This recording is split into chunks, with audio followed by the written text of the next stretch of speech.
Buenos días, Iglesia Mies Umpango. Nuevamente es un gusto poder transmitir la palabra del Señor desde las plataformas que estamos usando.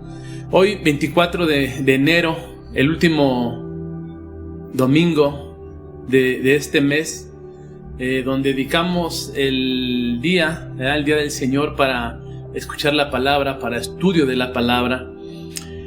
Quiero comunicarles también, hermanos, que hoy es el último día que ayunamos en el programa que traemos con las iglesias de pescadores de hombres, pero sigamos intercediendo, y si alguno tiene la voluntad de extender este ayuno por una semana más, hermanos, pues somos intercesores, somos mediadores de lo que está sucediendo, ¿verdad? No únicamente localmente, sino mundialmente. Esta pandemia nos tiene, pues, de ciertas formas, detenidos en muchas actividades, como lo es también, vemos cómo nos restringe algunas libertades, ¿verdad? Como la es, y lo que esperamos ya pronto reunirnos nuevamente con el cuerpo para adorar, ¿verdad? Es lo que orábamos este miércoles, que tenemos esa gran necesidad y estamos esperando impacientemente que podamos adorar con el cuerpo completo, ¿verdad? Y hermanos, pues quiero nuevamente invitarles a que sigamos en este estudio expositivo de la carta a los Efesios, ¿ya? Y quiero en esta ocasión, hermano, leer toda la parte que habla acerca de la unidad de la iglesia, de la unidad del Espíritu. Y vamos a dar lectura a esta parte en Efesios capítulo 4, del versículo 1 al versículo 12, ¿verdad? Es donde el tema central es la unidad de la iglesia. Demos lectura. Dice así: Yo pues, preso en el Señor, os ruego que andéis como es digno de la vocación con que fuisteis llamado, con toda humildad y mansedumbre, soportando con paciencia los unos a los otros en amor, solícitos en guardar la unidad del Espíritu en el vínculo de la paz, un cuerpo, un espíritu, como fuisteis también llamados en una misma esperanza de vuestra vocación, un Señor, una fe, un bautismo, un Dios y Padre de todos, el cual es sobre todos y por todos y en todos. Pero a cada uno de nosotros fue dada la gracia conforme a la medida del don de Cristo, por lo cual dice: subiendo a lo alto, llevó cautiva la cautividad y dio dones a los hombres. Y eso que subió, ¿qué es? Sino que también había descendido primero a las partes más bajas de la tierra.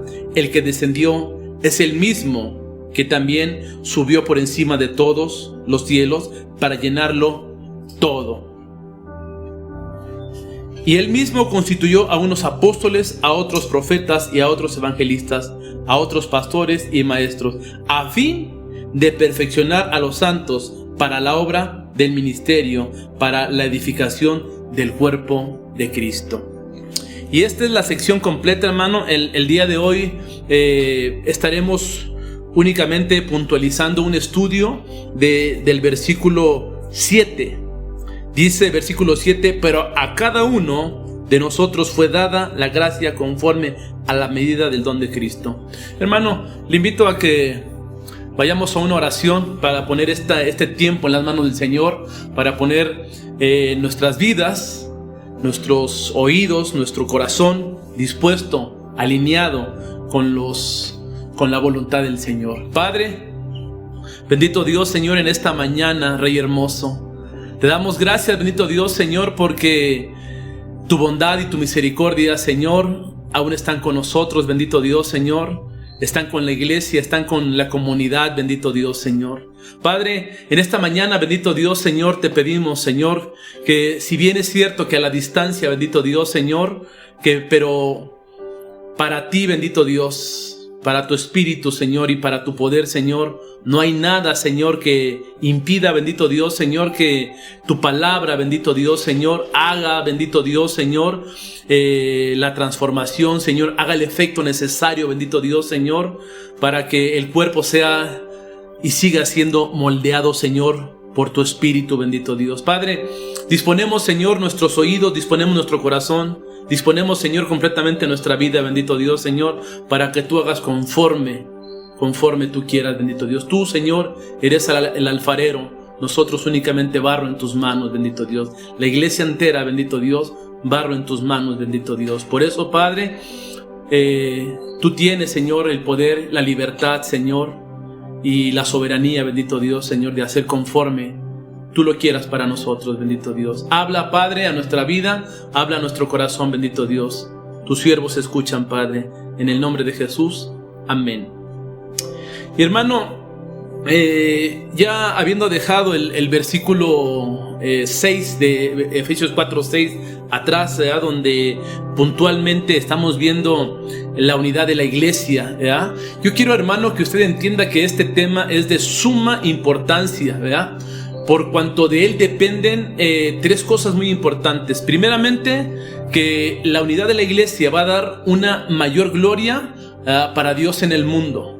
El segundo punto muy importante, que nosotros comprendamos la unidad del Espíritu, la unidad de la iglesia, hermano, es para una mayor edificación en lo particular de cada uno de nosotros los creyentes y para la edificación de la iglesia. Y de igual forma, hermano, es de suma importancia para dar un mejor y más amplio testimonio de lo que es la iglesia al mundo. Por eso es hermoso, ¿verdad?, e interesante ver cómo Jesucristo, en la oración intercesora que queda registrada en el Evangelio según San Juan, capítulo 17, del versículo 20 al 23, Jesucristo en esa oración intercesora puntualiza 4 veces la unidad del Espíritu, la unidad de la iglesia. Dice así Evangelio según San Juan, capítulo 17, versículo 20. Dice así en esta oración que hace Jesucristo: mas no ruego solamente por estos, sino también por los que han de creer en mí por la palabra de ellos. ¿De quiénes? De los apóstoles, ¿verdad?, y de los que hemos recibido la palabra. Dice: la gloria que me distes, yo les he dado para que sean uno, así como nosotros somos uno, en ellos y tú en mí, para que sean perfectos en unidad, para que el mundo conozca que tú me enviaste y que los has amado a ellos como también a mí me has amado. Y hasta este pasaje, hermano, donde nosotros podemos ver cómo el Señor Jesús en los últimos momentos de su ministerio terrenal, casi, donde hace una oración por la iglesia, donde hace una oración por sus discípulos, enfatiza, hermano, 4 veces, ¿verdad?, que sean uno, ¿verdad? Y en este punto, hermano, la unidad de los cristianos siempre debe de ser, hermano, yo le decía, de gran valor, de suma importancia. Porque esto, hermano, requiere la iglesia para que se maneje en una salud correcta, ¿verdad? Y, hermano, es sumamente importante para las formas ministeriales de la iglesia local. La unidad, hermano, tiene un gran valor, o un valor, hermano, que siempre debemos preservarlo y estar pugnando por él. Porque el enemigo, hermano, uno de sus ataques más feroces que va a emprender en contra, ¿verdad?, de la iglesia es debilitar la unidad. Y no solamente va a intentar debilitarla, sino muchas veces va a querer destruir la unidad de los creyentes. Por eso, hermano, cuando nosotros conocemos que nuestro adversario, el enemigo, donde puntualmente va a estar atacando la unidad de la iglesia, ¿verdad?, hay una pregunta: ¿cómo debemos de responder cuando sabemos que el enemigo sus ataques más feroces los va a dirigir en contra de la unidad?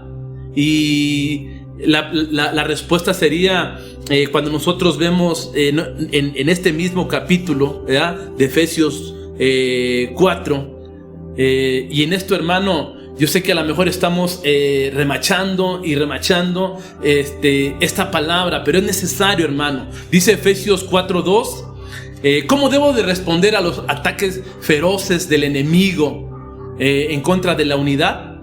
Dice Efesios 4:2, con toda humildad y mansedumbre, soportando con paciencia los unos a los otros en amor. Y el versículo 3, hermano, es sustancial para la respuesta de esta pregunta. ¿Cómo debo de responder a los ataques feroces del enemigo? Dice, versículo 3, solícitos en guardar la unidad del Espíritu en el vínculo de la paz. Esa es la forma, hermano, que evidencialmente nosotros podemos detener, frustrar, hermano, los ataques del enemigo en contra de la unidad del Espíritu, de la unidad de la iglesia, ¿verdad? Y para esto, hermano, ya debemos de haber dejado claro, ¿verdad?, que no es nuestra responsabilidad generarla, únicamente preservarla. Y esto, hermano, yo quiero hacer una ejemplificación, ¿verdad?, una forma de parábola.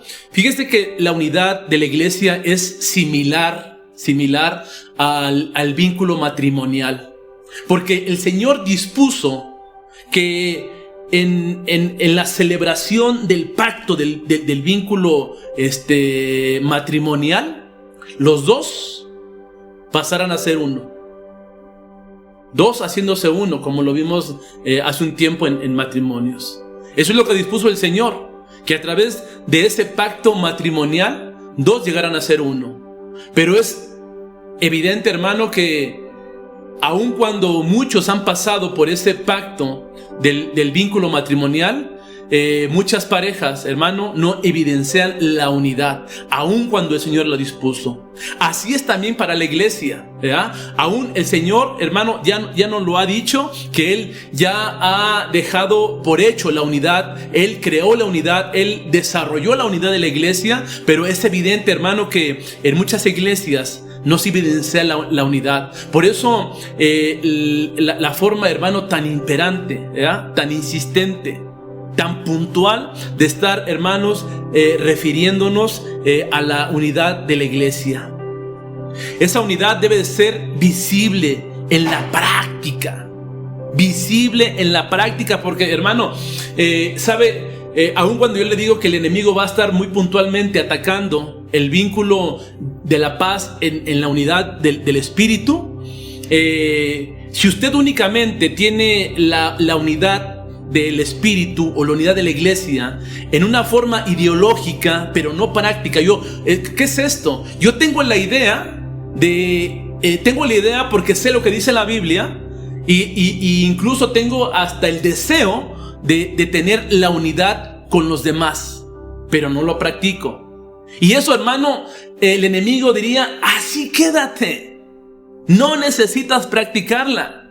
Pero yo le digo, hermano, que para nosotros es un deber que esa práctica de la unidad sea visible. Debe de ser cuidadosamente preservada. Y yo quiero decir, ¿sabe por qué?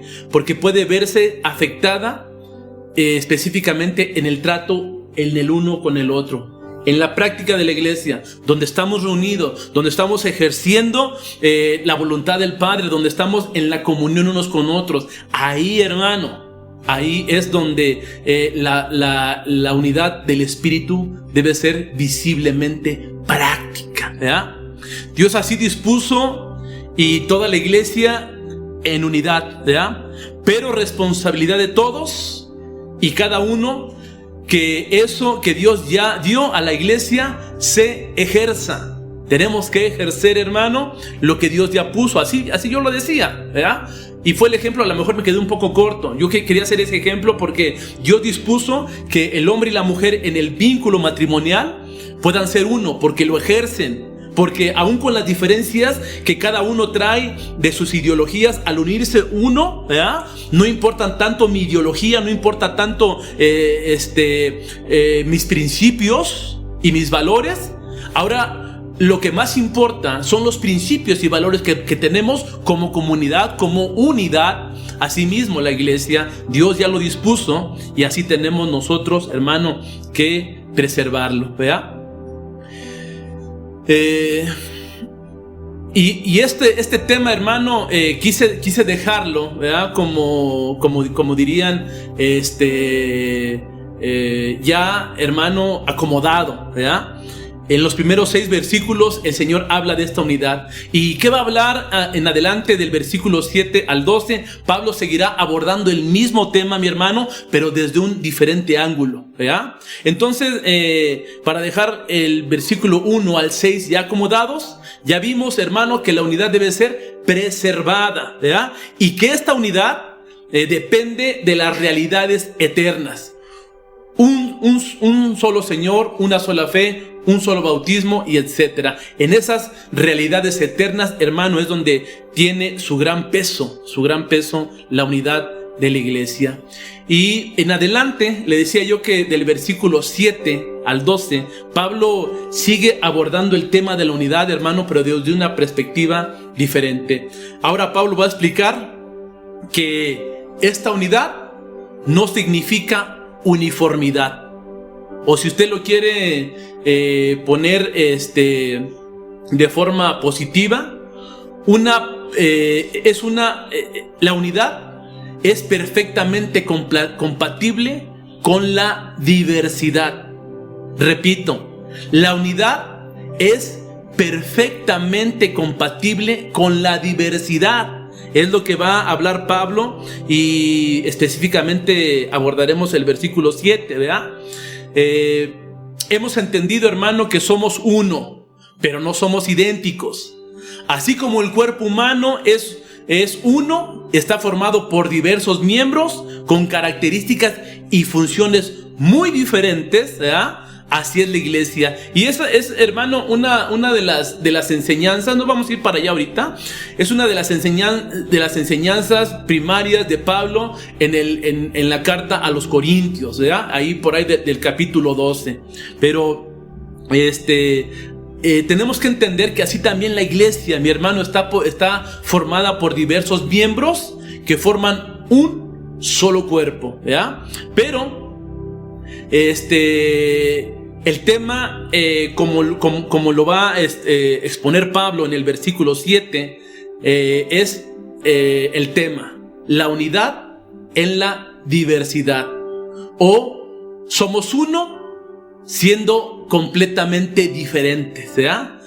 Y para esto, hermano, nosotros entendemos que no todos ocupamos el mismo lugar en el cuerpo, ni tenemos las mismas funciones, ¿verdad? Y esto, hermano, de ninguna forma nos divide. No por tener un lugar diferente al otro y una función completamente diferente al otro, hermano, esto indicaría una división. Muy por el contrario, esta diversidad de posiciones y funciones completamente nos unen para ser un solo cuerpo. Así diseñó Dios la iglesia, para que todos necesitemos unos de otros, ¿verdad? Y en este pasaje, hermano, de Efesios 4, del 7 al 12, encontraremos 4 enseñanzas puntuales, de las cuales hoy, mi hermano, yo nada más quiero tocar una que quede muy clara. Es la unidad en la diversidad, ¿verdad? Y yo quiero, hermano, así puntualizarlo. La primera enseñanza que Dios nos deja, y Pablo a través del Espíritu Santo, inspirado por el Espíritu Santo, expone: todos los creyentes han recibido de Cristo dones espirituales con los cuales deben beneficiar a la iglesia, ¿verdad? Y es lo que va a enseñar Pablo en el versículo 7, que todos los creyentes hemos recibido dones espirituales conforme a la medida. Dice así, vayamos para Efesios 4:7, dice así: pero a cada uno de nosotros fue dada la gracia conforme a la medida del don de Cristo, ¿verdad? Cada uno dice. Pero hay algo aquí interesante, ya después de que Pablo del versículo 1 al 6, hermano, nos ha dado datos muy, muy interesantes acerca de cómo se conforma, dónde se soporta la unidad. Hay una palabra interesante, dice, pero, después de eso, ¿verdad? Viene esa palabra, pero, y ese pero es importante. La iglesia es una, pero que nadie se confunda. Todos tenemos diferentes funciones y todos ocupamos diferente lugar. Por eso Pablo, en esa forma de usar conectores, en su forma de dicción, es muy importante ver cómo conecta la siguiente idea. Ya que nos ha dicho que somos uno y que la unidad está dada por Dios y que la unidad, ¿dónde está fundamentada? Hay algo donde dice Pablo, pero deténganse un poco. En esa unidad, la riqueza básica de esa unidad va a ser la diversidad de posiciones y funciones. ¿Y qué son esos dones, hermano? ¿Ya? Son capacidades y habilidades que el Espíritu Santo ha repartido, escuche esto, soberanamente para edificación de la iglesia. ¿Qué son los dones? Repito, capacidades y habilidades que el Espíritu Santo ha repartido soberanamente. ¿Para qué? Para la edificación, para el beneficio del cuerpo, la iglesia, ¿verdad? Y para entenderlo mejor, hermano, usaríamos la forma inversa de lo que he dicho. Yo le he dicho que son capacidades y habilidades dadas por el Espíritu Santo. Pero entonces, para entenderlo también es que no son. Yo le voy a decir, un don no es una capacidad natural, no es una habilidad con la que nacemos, ¿ya? Hay quienes nacen con cierta capacidad que en el momento en que se convierten podemos decir, conocemos una persona que tiene muy buena capacidad son elocuentes al hablar, tienen muy buena dicción, muy buena pronunciación. Entonces cuando se convierten a Cristo, cualquiera diría, a ese el don que le corresponde sería el de predicar. No siempre será así, ¿verdad? O no necesariamente será así. El Señor, hermano, soberanamente ha repartido esos dones que le decía yo, que son capacidades y habilidades repartidas por el Espíritu Santo. Hay personas, mi hermano, que en el mundo, ¿verdad?, no tenían esa capacidad, se convierten a Dios y el Espíritu Santo les da ese don. Y para mí, hermano, eso es claro. Yo, aun cuando todavía tengo esa dificultad de hablar, y eso lo pudimos ver hace 8 días en la predicación de hace 8 días, cuánto tartamudeé, ¿verdad? Antes de venir a Cristo, hermano, si bien es cierto que en mi niñez tuve esa deficiencia del habla, ¿verdad?, la tartamudez, ya a la juventud se me fue quitando, ¿verdad? Pero antes de venir a Cristo, hermano, yo todavía no podía hilar muchas oraciones largas sin tartamudear bastante. Y el Señor, cuando me llama y me da el don, ¿verdad?, para predicar, Él dispone para mí una capacidad diferente, ¿verdad? Los dones de Dios, hermano, los da de gracia, ¿verdad? Dice así, nuevamente le leo Efesios 4:7, pero a cada uno de nosotros fue dada la gracia, ¿verdad? ¿Y qué es eso de gracia? Ya sabe, hermano, que es algo que no merezco, que no procuré yo, es un regalo, ¿verdad? Algunos podemos ver, hermano, que tienen el don de servicio, algunos que tienen el don de consolar, algunos que tienen, hermanos, el don de evangelizar a los incrédulos. Y Dios, hermano, les ha dado estos dones a ciertos hermanos, para realizar estas labores con mayor eficiencia en la iglesia. ¿Y por qué digo que les ha dado estos dones para que realicen con mayor eficiencia, hermano? Porque todos tenemos que ejercer en la iglesia el servicio. Todos tenemos que consolar y todos tenemos que evangelizar. Pero cuando nosotros vamos entendiendo esta parte, hermano, de los dones que repartió el Espíritu Santo a la iglesia, sabemos que va a haber dentro de la iglesia hermanos que van a ejercer estos dones con mayor amplitud, con mayor efectividad que otros, aun cuando cada uno de nosotros y todos tenemos la obligación de, ya le decía yo, como ejemplo de servicio, de consolación, de evangelizar, hermano, a quienes significativamente lo vamos a ver, cómo en la iglesia van a tener un mayor resultado cuando esos hermanos a los cuales se les ha dado ese don lo ejercen correctamente para edificación de la iglesia, ¿verdad? Pero los que tienen el don, ¿verdad?, que les permiten realizar estas actividades con mayor impacto, más amplia y eficazmente que otros. Eso es, hermano, lo que nosotros podemos ir discerniendo acerca del versículo 7. Y lo que Pablo enfatiza aquí, mi hermano, es que esos dones Dios los reparte soberanamente, ¿verdad? Y hace un énfasis sobre eso, ¿verdad? Lo que enfatiza es que a cada uno se nos fue dada la gracia, ¿verdad? Yo no la pedí, sino nos fue dada, ¿verdad? Y esta enseñanza, hermano, yo quiero que nosotros veamos cómo puntualmente Pablo en Primera de Corintios, capítulo 12, Primera de Corintios, capítulo 12, Pablo enfatiza en esta parte. Y ahí es donde también vamos nosotros a poder, hermano, cimentar cómo la unidad se enriquece en la diversidad, o que la unidad, hermano, es completamente compatible con la diversidad. Versículo 4 del capítulo 12 de Primera de Corintios dice así: ahora bien, hay diversidad de dones, pero el Espíritu es el mismo. 5 dice: y hay diversidad de ministerios. Nuevamente dice diversidad de ministerios. Y nuevamente regresa Pablo, dice: pero el Señor es el mismo.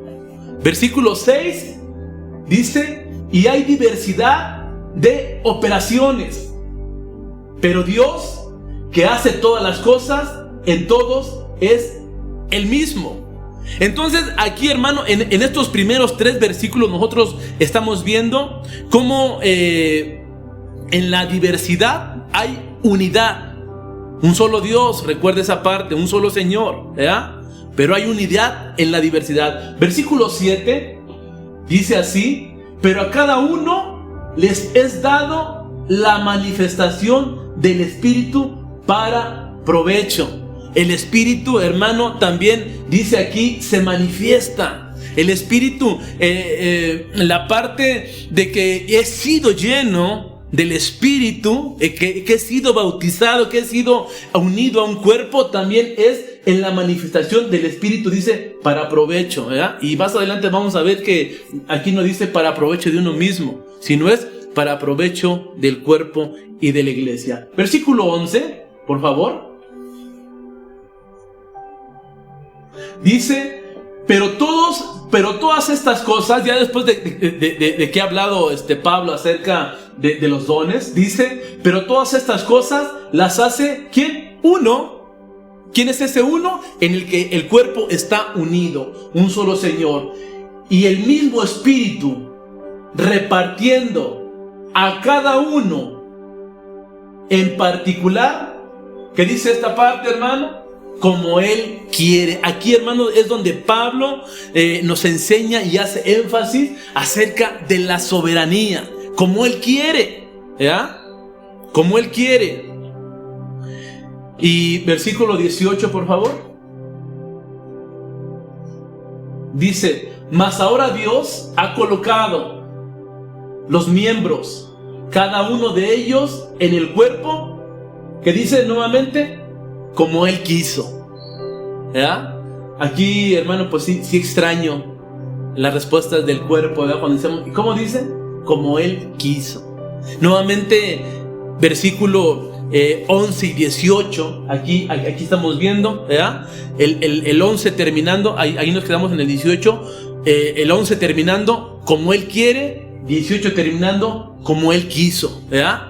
Y en esa parte, como Él quiere y como Él quiso, ¿verdad? Es esencialmente entender que es como Dios quiere, no como nosotros queremos, ¿verdad? Él fue el que quiso que la oreja fuera oreja, que el ojo fuera ojo y que la nariz fuera ojo. Y también, hermano, Él es el que quiso. Aquí estoy ocupando una alegoría, ¿verdad? Y no tanto porque somos hechos por el Señor, hechos a imagen y semejanza, y en esa hechura Él diseñó cada parte del cuerpo y le dio una función específica. Por eso yo le decía, ¿verdad?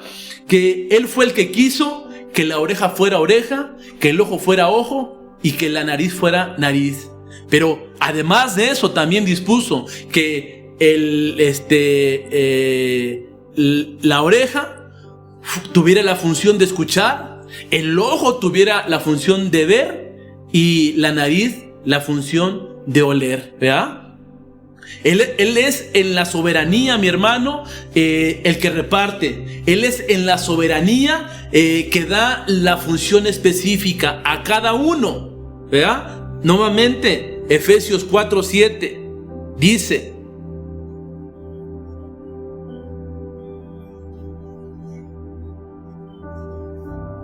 pero a cada uno de nosotros fue dada la gracia, el regalo, el don, conforme a la medida del don de Cristo. Es esa forma, hermano, como el Señor lo reparte. Y lo mismo, mi hermano, pasa con la iglesia.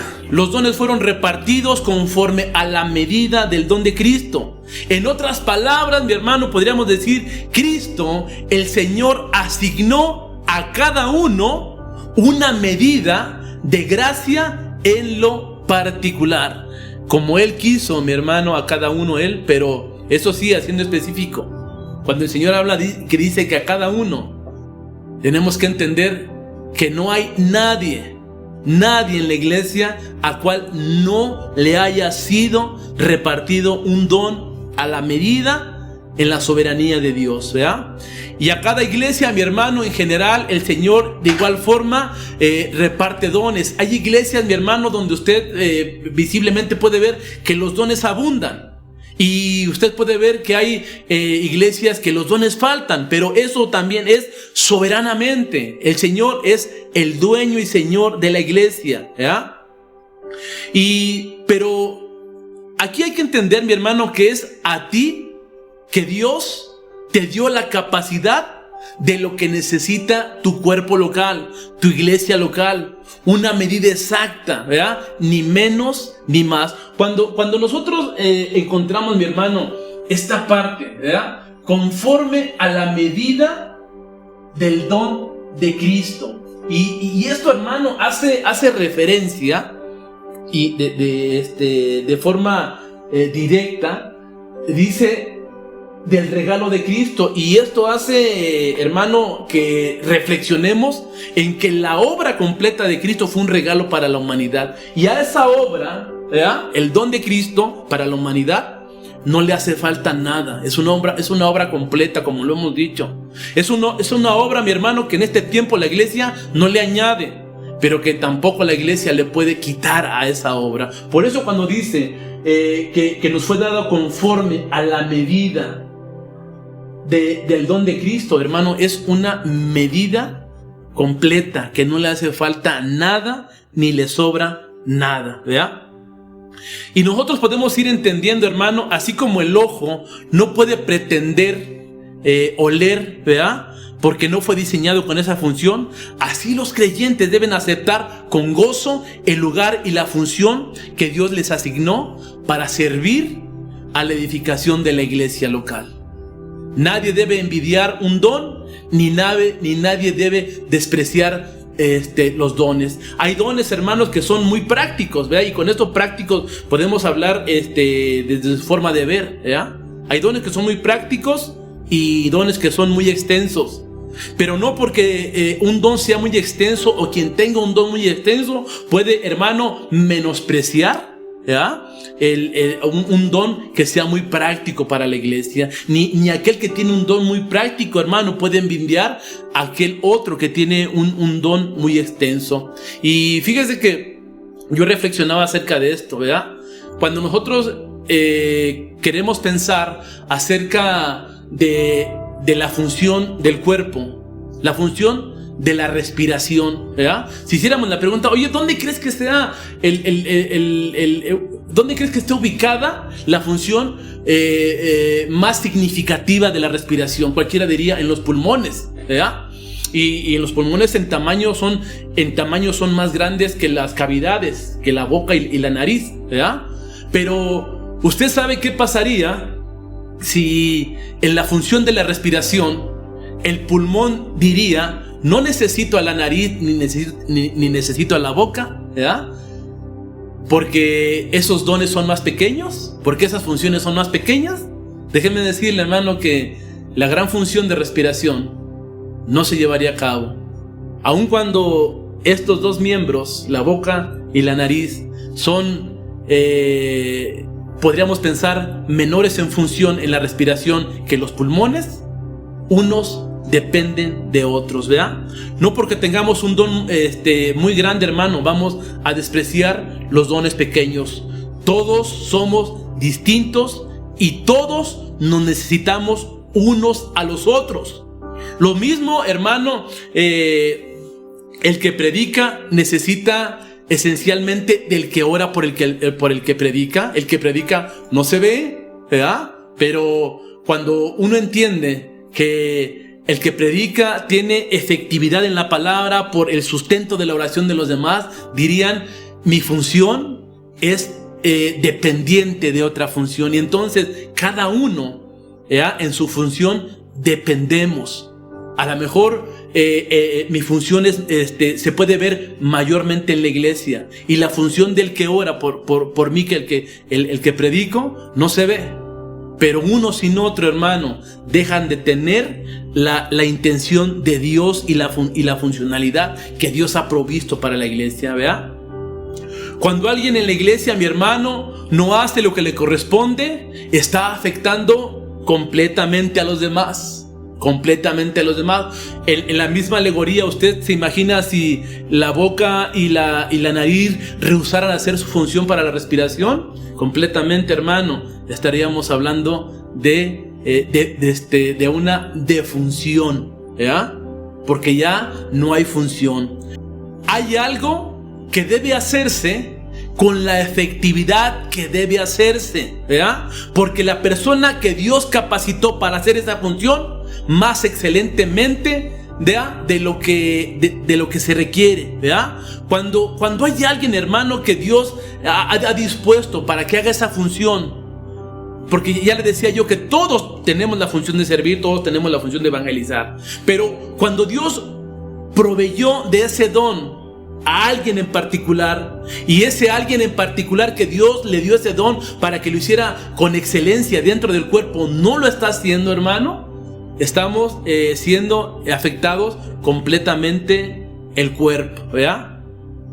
Los dones, mi hermano, déjeme decirle, no se descubren de forma pasiva. Los dones se descubren involucrándome en la obra. Los dones, hermano, como diría ese dicho del pueblo, ¿verdad? De lejos se ven mejor los toros, ¿verdad? Déjeme decirle que los dones, porque es cierto que usted a lo mejor puede decir: pero yo cómo sé el don que Dios puso en mí. Hermano, la única forma de que lo sepas es que ejerzas ese don que Dios puso en ti, ¿ya? Yo tengo que involucrarme en la obra para que pueda descubrir cuál es el don con mayor capacidad. Yo te digo que tenemos obligación, la iglesia, de forma generales, pero en lo particular tú tienes que descubrir cuál es el don que Dios ha puesto mayormente en tu vida, ¿verdad? Yo recuerdo, hermano, que un día se me invitó en mi iglesia, donde trabajamos por un buen tiempo, ¿verdad? Yo recuerdo que un día un hermano, en ese amor, ¿verdad?, me invita a participar en el grupo de alabanza. Y yo le digo, ese día tuve beneficios, porque descubrí para lo que no había sido llamado. Ese día estuve con el grupo de alabanza, no encontré mi lugar, ¿verdad? El siguiente domingo, sábado de ensayo fui, y el siguiente, y el tercero, hermano, descubrí que yo no había sido llamado para la alabanza.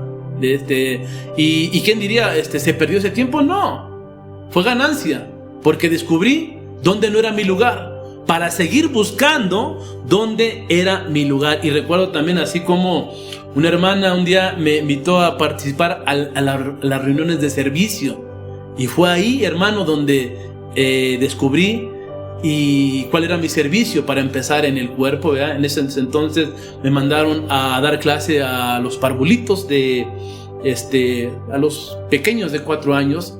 Me enamoré de ese servicio, lo hacía con todo amor, con todo servicio para los pequeñitos. Y más adelante, hermano, fue cuando ejercí por casi con mi amada esposa por 16, casi 15 años, ¿verdad? El servicio a la iglesia infantil, ¿verdad? Ahí fue donde descubrimos cuál era el don con el que Dios nos había provisto para esa iglesia local, ¿verdad? Así cada miembro, mi hermano, de la iglesia no está de relleno, ¿verdad? No está de adorno en la iglesia. No hay miembros únicamente tácitamente espectadores. Así como en el cuerpo, hermano, aun cuando hay algunas partes del cuerpo, ¿verdad? Como dicen el apéndice, ¿para qué sirve esta tripita? No sirve para nada, ¿no? No, hermano, tiene una función grande para el cuerpo, ¿verdad? No hay ningún miembro del cuerpo, hermano, que Dios lo haya puesto como relleno. Dices, ay, ¿sabes qué? Ahí quedó un huequito, ahí mételo. No hay miembros en el cuerpo de relleno, no hay miembros en el cuerpo de ornato, ni el apéndice, ni la clavícula, hermano, nada del cuerpo es ornato, ¿verdad? Sino completamente es funcional. Y así mismo, mi hermano, cada miembro en la iglesia no está de relleno, no está de adorno. En la iglesia no hay miembros únicamente espectadores. Todos los miembros tienen un don conforme a la medida de la gracia de Cristo, ¿verdad? Y tu responsabilidad es poner esa habilidad o capacidad espiritual a servicio de la iglesia. Dice en la carta de Primera de Pedro, capítulo 4, versículo 10, por favor. Dice así, 4:10: cada uno según el don que ha recibido, ministerio a los otros, ministrelo, cada uno según el don que ha recibido, ministrelo a los otros, como buenos administradores de la multiforme gracia de Dios, ¿verdad? Hermano, cada uno hemos recibido un don, cada uno hemos recibido, hermano, una capacidad, una habilidad espiritual para servicio de la iglesia. Por eso dice Pablo, ministrelo, úselo, ¿verdad? Trabájelo para edificación ¿de quién? De los demás, nosotros, como buen administrador de la multiforme gracia de Dios, ¿verdad? Los dones, hermano, específicamente aquí con Pedro, los dones no son para edificación personal, los dones fueron dados para ministrar a los demás. Imagínense que el que ha recibido el don de predicar se ministra a sí mismo. ¿Cómo lo haría? A través de un espejo. Pero ¿usted cree que sea ministrado? ¿Verdad? No, dice Pablo, ministrelo a los demás. Versículo 11, hermano, dice así: si alguno habla, hable conforme a la palabra de Dios. Aquí nuevamente dice, si a uno se le ha dado la palabra, ¿verdad? Dice, si alguno habla, se le ha dado la palabra conforme a la palabra de Dios, del uno. Si alguno ministra, ministre conforme al poder de Dios, al poder que Dios da, para que en todo sea glorificado por Jesucristo, a quien pertenece la gloria y el imperio por los siglos de los siglos. Entonces, hermano, cuando nosotros ejercemos correctamente nuestros dones, nuestras habilidades y capacidades espirituales, hermano, ojo, dice que es para glorificar a Jesucristo. Dice, para que en todo sea Dios glorificado por Jesucristo, a quien pertenece la gloria y el imperio. Cuando nosotros, hermano, estamos ejerciendo nuestros dones, ¿verdad? Correctamente, es como la iglesia glorifica a Dios a través de Jesucristo. Los dones para la gloria de Cristo y la edificación de la iglesia. Y hermano, hay veces que nosotros recibimos regalos, ¿no? Yo puedo hablar, por ejemplo, hubo una vez que me regalaron unos suéteres que no eran completamente de mi estilo, ¿verdad? Y los guardé por un tiempo, ¿verdad? Déjame decirle, hermano, que esto no puede, ¿verdad? No puede pasar en la iglesia. Esos dones y regalos que el Señor te dio, hermano, indudablemente no puedes guardarlo. Dice un comentarista, no ejercer el don que Dios me ha dado es gravemente afrenta, ¿verdad?, a su sabiduría y soberanía. Aunque no, hermano, no quiero ahondar en este tema, ¿verdad? Aquí cabría efectivamente la parábola de los talentos. Aquel que no quiso trabajar su talento y fue y lo escondió. Yo te digo que hay veces que en la vida recibimos regalos que igual podemos ir a guardar, ¿verdad? Pero el don, la gracia, el carisma que Dios te ha dado para servicio de la iglesia, no puedes regalarlo, no puedes esconderlo, tienes que ejercerlo dentro de la iglesia, ¿verdad? Hermano, cuando el pie no quiere ser pie porque quiere ser más visto, ¿verdad? No porque rehúse ser lo que es, se va a convertir en mano, ¿verdad? Y esto, hermano, únicamente ocurriría, ¿verdad?, que el cuerpo quedara cojo.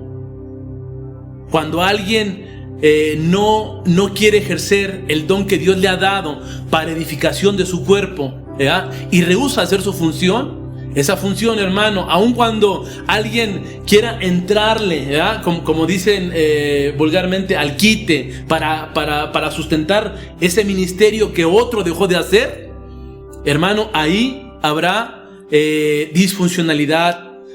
El mensaje del Señor, conténtate con el lugar que Cristo te ha puesto y de servirle, ¿verdad?, a la iglesia.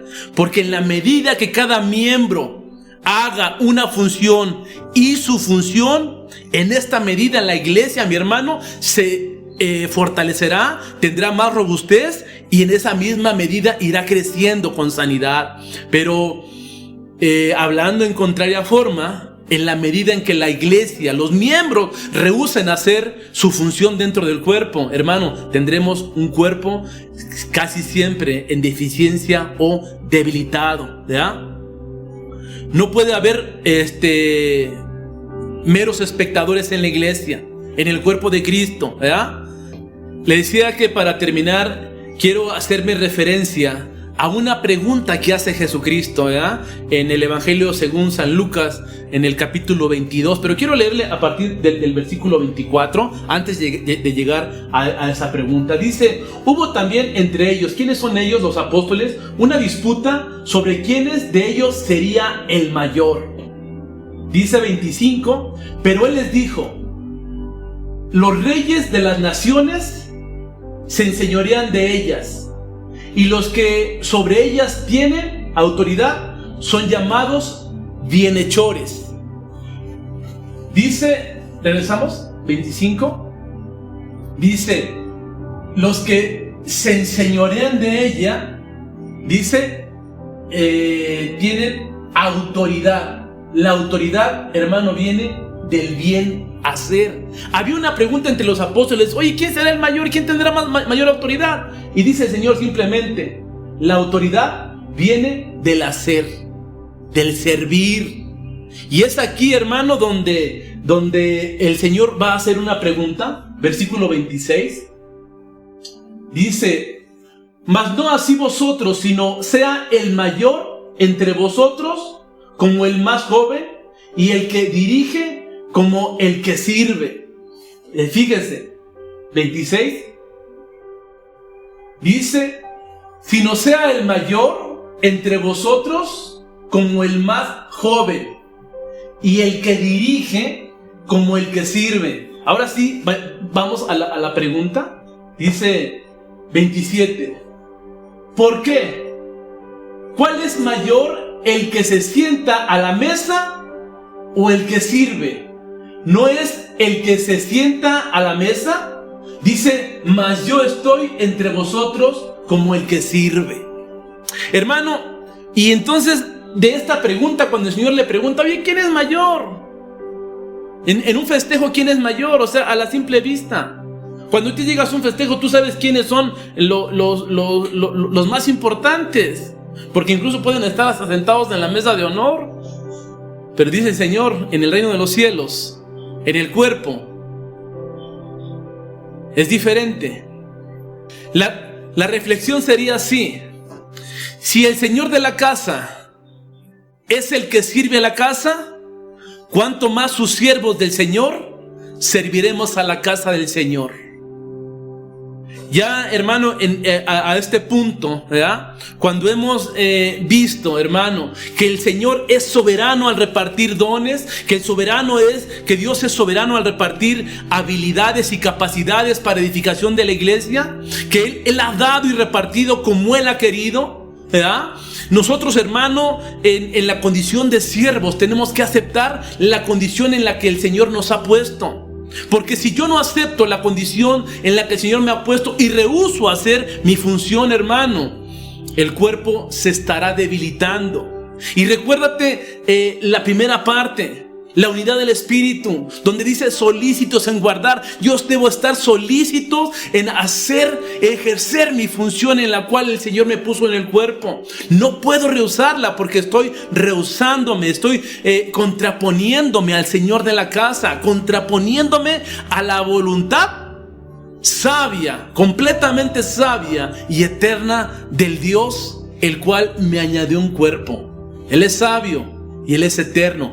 Él sabe por qué me puso en una función, y Él sabe que esa función yo la desarrollaré completamente, porque a mí me fue dada el don conforme esa gracia, conforme al don de Cristo, completo, sin falta alguna. Tengo por el Señor toda la capacidad para ejercer mi don que el Señor me ha puesto dentro de la iglesia. Hermano, yo le invito a que oremos y que reflexionemos. Yo he estado puntualizando en este tiempo que esta distancia nos estará sirviendo para regresar de forma diferente, hermano, a ejercer nuestro derecho a la iglesia, derecho divino de ejercer esa comunión, ese cuerpo. Pero ese cuerpo, hermano, en este 2021 debe de caminar con toda la sabiduría que estamos obteniendo a través de Efesios 4. Oremos, hermano. Bendito Rey y Dios, Padre eterno de toda sabiduría, que gobiernas, bendito Dios, y haces con toda soberanía, bendito Rey, sobre tu iglesia. Esta mañana, bendito Dios, Señor, yo te pido, Rey hermoso, Señor celestial, que tú, Padre, quites, bendito Dios, Señor, la idea falsa, bendito Dios, Señor, de que puedo, Señor, estar en la iglesia sin ejercer servicio. Que tú quites, bendito Dios, la idea falsa, bendito Dios, Señor, de que puedo ser relleno a la iglesia. Cada uno, bendito Dios, Señor, danos ese privilegio de entender, bendito Dios, en la sabiduría, que mi función sea grande o sea pequeña, es indispensable, Padre, para que el cuerpo funcione correctamente, bendito Dios. Danos la gracia, bendito Dios, Señor, de entenderlo, y no solo de entenderlo, Padre, en apariencia, sino de ejercerlo, bendito Dios, Señor, en el tiempo que usted disponga, Padre, para que la iglesia regrese, bendito Dios, con toda, Señor, capacidad, bendito Dios, Señor, de hacerle saber al mundo, bendito Dios, que tú vives, que derrotaste a la muerte, bendito Dios, y que en esa victoria, bendito Dios, Señor, Tú capacitaste a la iglesia, Señor, para que manifestara al mundo cuál es tu amor, cuál es la anchura, la profundidad, las extensiones de tu amor bendito, Padre. Gracias te damos por esta mañana, bendito Rey, en el nombre de Cristo Jesús. Amén. Y hermano, es así como puntualizamos el versículo 7 de Efesios 4. Espero que sea para edificación de la iglesia. Dios les bendiga. Buenas tardes.